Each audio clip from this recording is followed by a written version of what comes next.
अस्सलामुअलैकुम।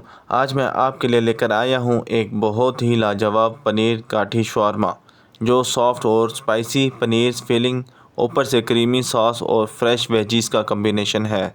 ये रेसिपी सिर्फ टेस्टी ही नहीं बल्कि हेल्दी भी है, क्योंकि हम इसमें फ़्रेश पनीर इस्तेमाल करेंगे। तो चलिए शुरू करते हैं।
ये थी आज की रेसिपी। ज़रूर ट्राई करें और कमेंट बॉक्स में बताएं आपको ये रेसिपी कैसे लगी। अगर वीडियो पसंद आई हो तो लाइक करें और चैनल को सब्सक्राइब करें। मिलते हैं अगली रेसिपी में, तब तक के लिए खुदा हाफिज़।